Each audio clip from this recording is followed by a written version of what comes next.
என்ன சொல்கிறார் என்று சொன்னால், இரவுல எழுந்து இரவில நடுநிசையிலே எழுந்து நின்று அந்த தொழுகை அந்த தொழுவது இருக்கிறத அந்த இதயத்தை ஒருமுகப்படுத்தும். நம்முடைய இதயம் அது எப்படி இருக்கிறது என்றால் அலைவாகிறது, ஒருமுகப்படாமல் இருக்கிறது, பரபரப்பாக இருக்கிறது. நெஞ்சம் இதயம் பரபரப்பாகாமல் பதற்றமடையாமல் அது ஒருமுகப்பட வேண்டும் என்றால் அதற்கு தஹஜ்ஜுத் தொழுகை ரொம்ப உபயோகமானதாக இருக்கும். இரவு நேரத்தில் நீங்கள் எழுந்து தொழுகின்ற பழக்கத்தை ஏற்படுத்திக் கொண்டால் இதயம் ஒருமுகப்பட்டு விடுகிறது, இதயத்திலே ஒரு அமைதி ஏற்பட்டு விடுகிறது, சாந்தமாகவும் அது சாந்தியாகவும் சொல்லுகிறான்.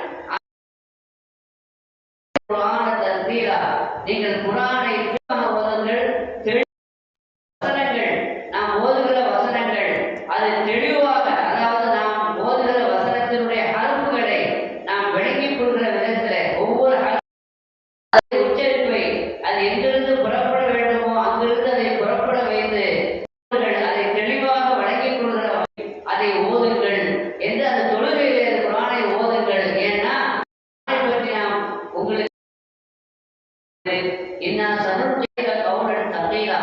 நாம் உங்கள் மீது ஒரு கனமான சொல்லை வலுமிகு வேதத்தை நாம் ஒரு பலமான சொல் என்று சொல்லுகிறார், ஒரு கனமான சொல்லுகிறார். மலைகள் எப்படி கனமானதாக இருக்கிறதோ உறுதியானதாக போல இன்னும் அதை விடவும் மேலாக கனமானது. அதனால்தான் ஆரம்ப காலத்துல பெருமானார் ஸல்லல்லாஹு அலைஹி வஸல்லம் அவர்களுக்கு பொழுது கொஞ்சம் சிரமம் ஏற்படும். கொஞ்ச நேரம் அவனுக்கு சிரமத்தை தாங்கிக் கொள்ள வேண்டியது வருது. அப்படின்னா அவனுடைய கலாம் அப்படிங்கிறது சாதாரணமான ஒரு கலாம் அல்ல. எந்த அளவிற்கு அதில் கனம் இருக்கும் என்றால் அது மிக எவ்வளவு பெரிய தாக்கத்தை உண்டாக்கும் என்றால் குர்ஆன் எல்லாம் சொல்கிறான். அல்லாஹ் பேச ஆரம்பித்து விட்டால் அல்லாஹ்வுடைய அந்த கலாம் வானத்திலே அதிரும். மலக்குமார்களே மயங்கி விழுந்துருவார். சக்தி மிக்கவர்கள் மலக்குமார்கள் இல்லையா? அந்த மலக்குமார்களே அல்லாஹ்வுடைய கேட்டு அல்லாஹ்வுடைய அந்த சப்தத்தை கேட்டு அவர் விடுவார். அப்படி மயங்கிற பிறகு முதல் எழுந்திருக்கிறது யாரு அப்படின்னா அதுல ஜிப்ரீல் அலைஹிஸ்ஸலாம் எழுந்திருப்பார். அதற்கு பிறகுதான் அடுத்தவர்கள் எழுந்திருப்பார்கள். என்ன சொன்னான் அல்லாஹ் என்று அவர்கள் கேட்பார்கள். ஹக்கை சொன்னான். ஆக மலக்குமார்களால் தாங்க முடியாது. அல்லாஹ்வுடைய அந்த குரலை கேட்டால் மலக்குமார்களே அதாவது மயங்கி விடுகிற நிலையில மலையின் மீது இறங்கினால் அந்த மலையை சுக்குநூறாக உடைத்து விடுகிற அந்த யாருக்கு இறக்கினார்? நபிகள் நாயகம் அவர்கள் கற்பிலே இறக்கினார். அப்படின்னா பெருமானார் ஸல்லல்லாஹு அலைஹி வஸல்லம் இருந்திருப்பார்கள். எந்த அளவுக்கு பவர்ஃபுல் இருக்க வேண்டும், எவ்வளவு இருக்க வேண்டும்னா மலையிலே அது சிதறி விடும் என்று சொன்னான். மலக்குமார்களாலே அந்த சப்தத்தை கேட்க முடியல என்று சொல்லப்படுகிற அந்த அந்த வகையை நபிகள் நாயகம் ஸல்லல்லாஹு அலைஹி வஸல்லம் அவர்களுக்கு அல்லாஹ் அதை அவர்கள் தாங்கிக் கொண்டார். ஆனாலும் கூட சில மாற்றங்கள் அவருடைய நிலையிலே ஏற்படும்.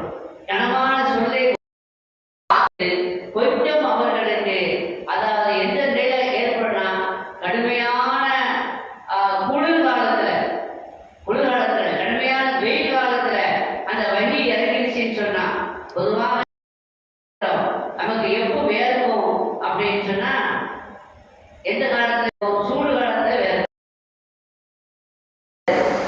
ஆனா பெருமானார் ஸல்லல்லாஹு அலைஹி வஸல்லம் வண்டி இறங்கினா முடிந்த பிறகு வேறு புகாரில் ஹதீஸ் வருது. ஒரு சொல்லை அவர்கள் வாங்கியிருக்கிறாங்க. பெருமானாருக்கு அது அதாவது காலத்தினால வேர்வை வந்து விடுது. அதே மாதிரி பெருமானார் ஸல்லல்லாஹு அலைஹி வஸல்லம் ஒட்டகத்தின் மீது இருக்கும் பொழுது வைத்துவிட்டால் அந்த ஒட்டகம் ஆட ஆரம்பித்தோம், தள்ளாடும். ஏன்னா தாங்க முடியாத சுமையை நாம் ஒரு பிராணியின் மீது ஏற்றினோம் என்று சொன்னால் என்ன செய்யும்?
உடல் வெயிட் அல்ல, ஒரு வகையான நுபுவத்தினுடைய அந்த கணத்தை மனிதனால சாதாரணமான மனிதர்களால் செய்ய முடியாது.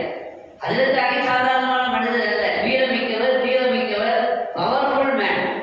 பவர்ஃபுல் மேன் அப்படின்னா கைபர் கோட்டையை பல பேர் திறக்க முடியல, அது இரும்பு கதவு. அந்த சேர்ந்து திறக்க முடியாத அந்த கைபர் கோட்டையினுடைய அந்த கதவை ஒரே ஒரு ஆளால, ஒரே ஒரு கையால அப்படி தூக்கிட்டாங்க. யாரு? அது அறிவு நம்பிட்டாங்க. அது ஒரு வகையான விலாயத்தினுடைய பவர், ரூஹானியத்தான உடலுக்கு சக்தி இல்லை. சாதாரணமான பிரமாண்டமான கதவை பல பேர் சேர்ந்து என்ன செய்ய முடியும்? தூக்க முடியும். ஆனால் இவர்கள் என்ன செய்தார்கள்? உடைத்து அதை தூக்கி விட்டார்கள் என்றால் அந்த ரூஹானியத்தான பவர் உள்ள அவர்களுக்கு அறியார். அந்த அறியாதவர்களாலே தாங்க முடியல. அப்ப ரசூலா சொன்னாங்க, நான் முடியல, நீங்க மேலே ஏறி உடைங்கன்னு சொன்னாங்க.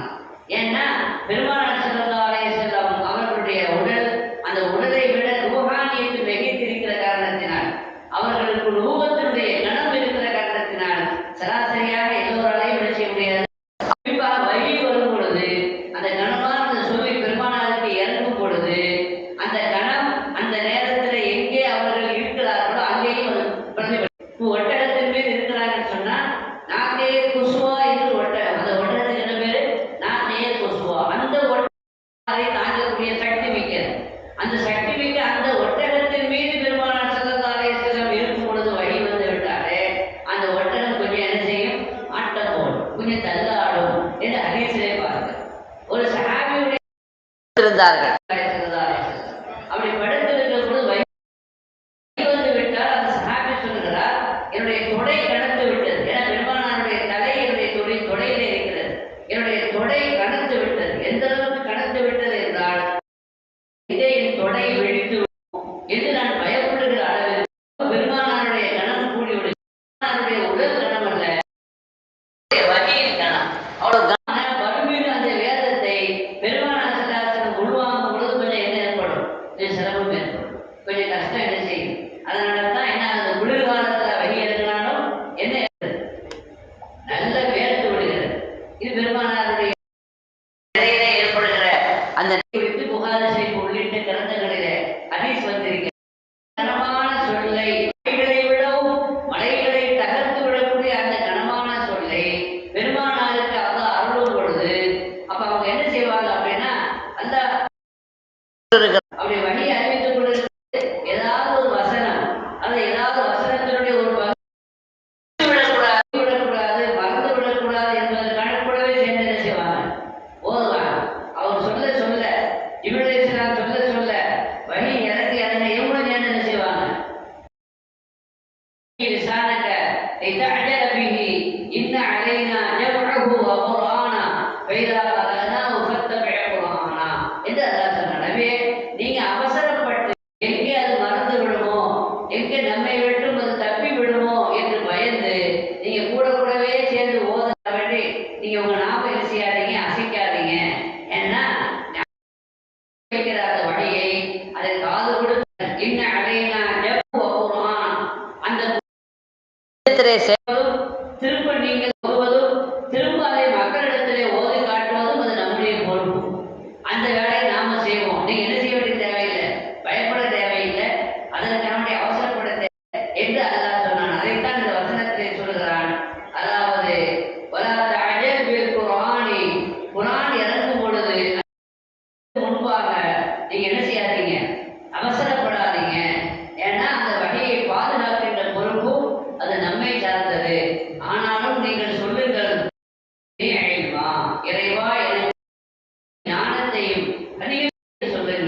எந்த வாய்ப்பையும் அதிகமா கொடு என்று பெருமானார் ஸல்லல்லாஹு கேட்கிறார். ஆனா உன்னை கேட்டாங்க என்னது?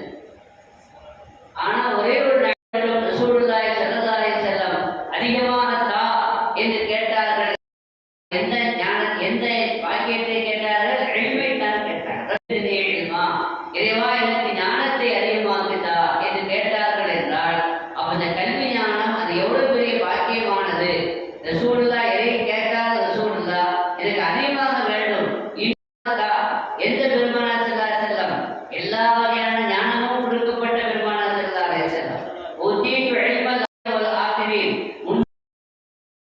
பெருமானாருக்கு முன்னாடி உள்ள மக்கள் அவளுக்கு பிறகு கியாமத் வரைக்கும் வரக்கூடியவர்கள் எல்லோரும் ஞானம் என்ன செய்யப்பட்டிருக்கிறது என்று பெருமானார் ஸல்லல்லாஹு அலைஹி வஸல்லம் அந்த பெருமானார் ஸல்லல்லாஹு அலைஹி வஸல்லம் அவ்வளவு இல்மு கொடுக்கப்பட்டோம் அவ்வளவு ஞானம் கொடுக்கப்பட்டோம் என்ன கேட்கும்படி அல்லாஹ் சொன்னா இன்னும் அதிகமாக தா ஜித்னி இல்மா ரப்பி எனக்கு அதிகமாக தா என்று அவர்கள் கேட்டார்கள். கேட்கும்படி அல்லாஹ் சொன்னான் என்றால்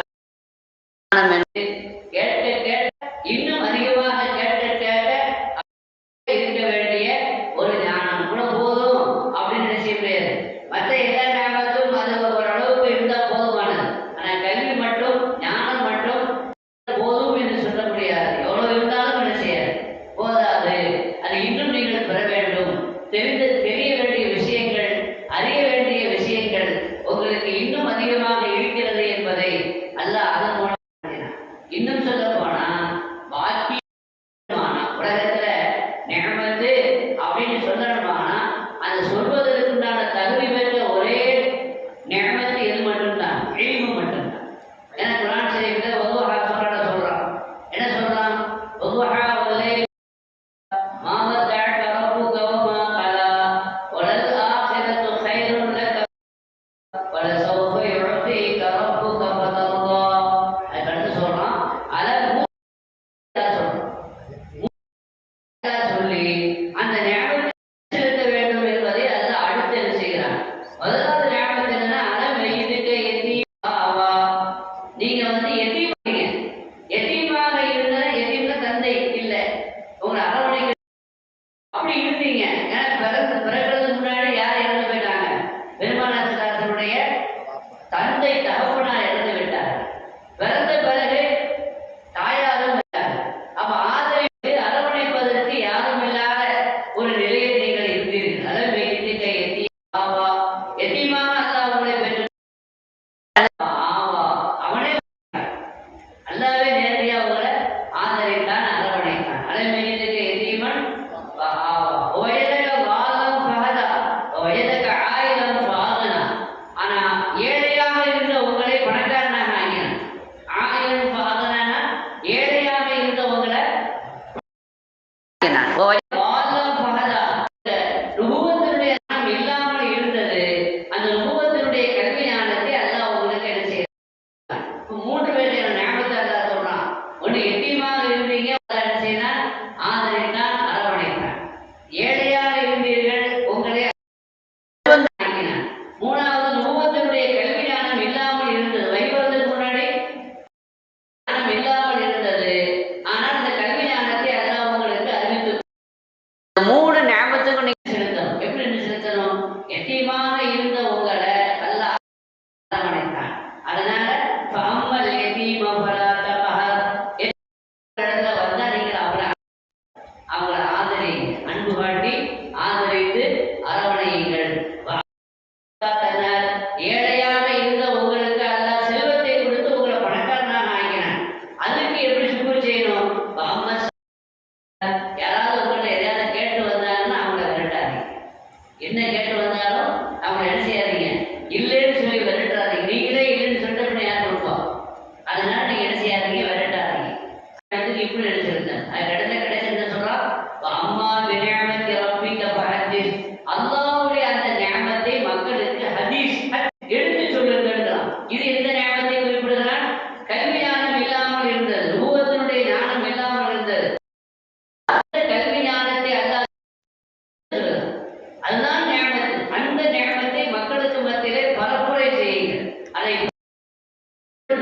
சொல்றோம். அப்படின்னா அல்லாஹ்வுடைய பார்வையில நிஅமத் என்று அருகதை உள்ள தகுதி உள்ள ஒரு பாக்கியம் ஒரு நிஅமத் எதுன்னு சொன்னா அது கல்வி ஞானம் மட்டும்தான்.